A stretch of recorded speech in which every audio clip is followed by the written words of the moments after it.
It is Thursday, which means we review the best quarterbacks. As a matter of fact, the top 10 quarterbacks of the past week. And this is individual performances on a week-by-week basis. This is not Rico saying this is where they rank in the National Football League all time or for the season. So please, don't go crazy on tickets.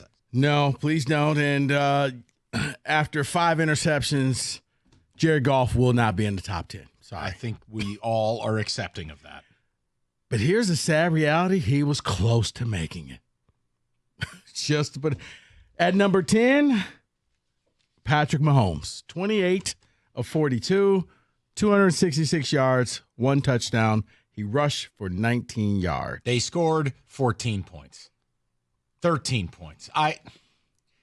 I don't like this selection, David, but I have a hard time fighting it because I know what he's going to do. But he won on a blocked field goal. See, here's what it is. I'm willing and I want to do that. But when you said that Goff almost made it, that means it wasn't a good list this week. So I'm okay with Patrick Mahomes at 10. Yeah. At number 9, Will Levis. 18 of 23. I gotta go. 175 yards, 2 touchdowns. He also rushed for 41 yards and lost. I mean, they scored touchdowns. I guess that's the barometer for this. So it beats what Mahomes gave you.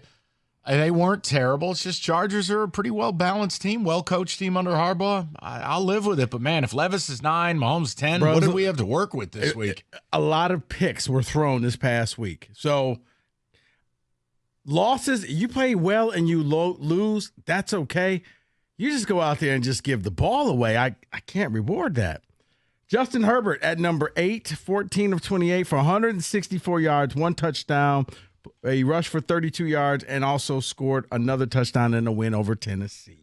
In another universe, again, if it wasn't such a long shot, but Herbert could start to be discussed as an MVP candidate, couldn't he? If he leads the Chargers to 11 or 12 wins, the Chargers win a playoff game. And when he's being asked to throw the ball, he's doing really look, I'm just saying, he's blossoming under Harbaugh's tutelage. It's happening quickly, and they've helped him. We're going to run the ball. We're going to play some defense. He's blossoming, Mike, but he needs that, he threw for 4 or 5 touchdowns in a game. Like, he's consistent. He's just going out there getting the job done, but it's not special. Speaking of not special, Russell Wilson.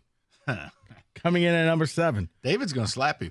14 of 28, 195 yards, 3 touchdowns, 1 interception in a win over Washington.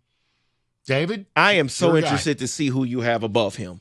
3 touchdowns, and you have him at number 7. Threw a pick. The game-winning touchdown come on. He's better than 7. 195 yards. But he played what he needed to do. Derek, he managed that game.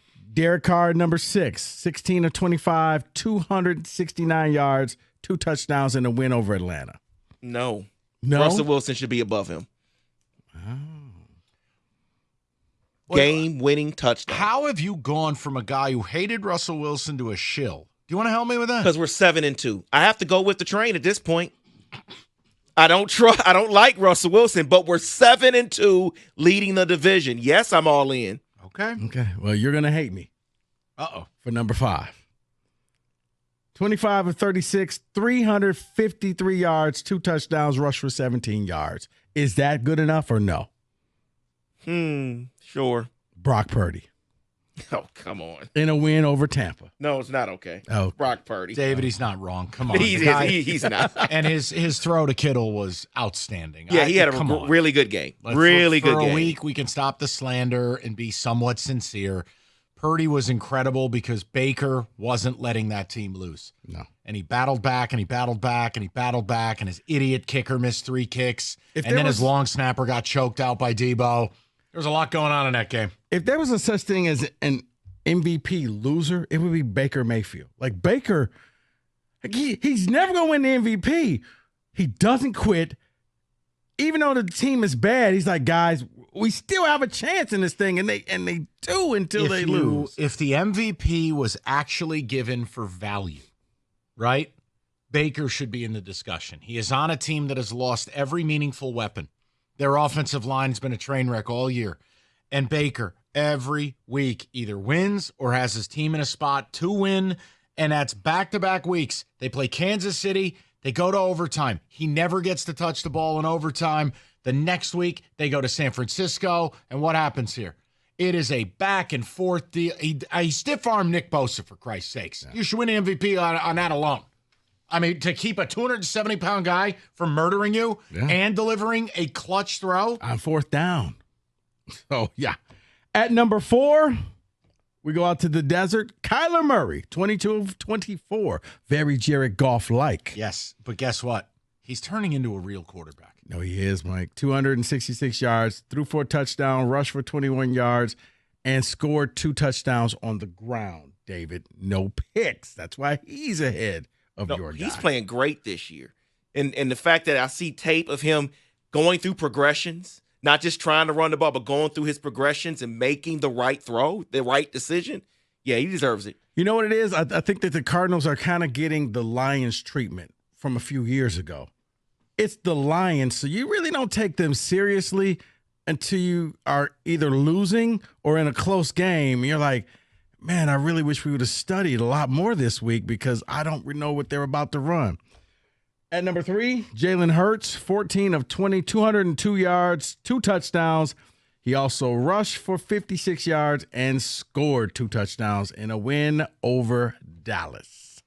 Painful for me. Dallas. Yeah, it's kind of part of it. Look, I'll leave my hatred of the Eagles out of it. My problem would be he played a dead team. But we got limited to go on here. Quarterback play in the NFL right now is a big-time struggle. So I'm not going to put up a fight.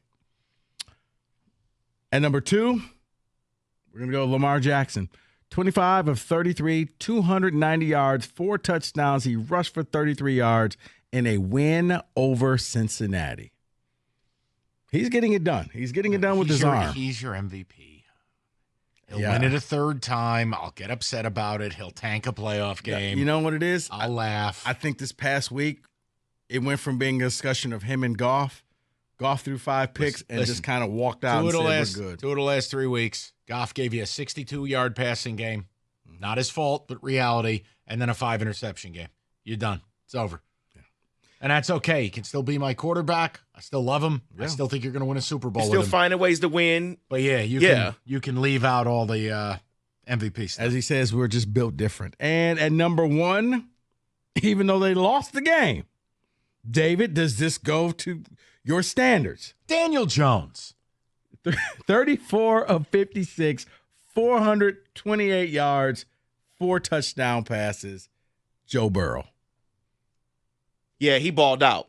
He has no defense. They have no defense in Cincinnati, but he balled out. He did his part. That stat line should win you pretty much every game in the NFL. I mean, see, that's the guy to me. That's another. He's the AFC equivalent of Baker. He's playing so well, and this team just will not help him. They will not. I mean, that defense is awful. And Burrow is just every game. And it just can't. I know he won't win it, but I'll tell you, must be nice to be Lamar with all that talent around him. Jesus. That's your QB Week 10 rankings, 97-1.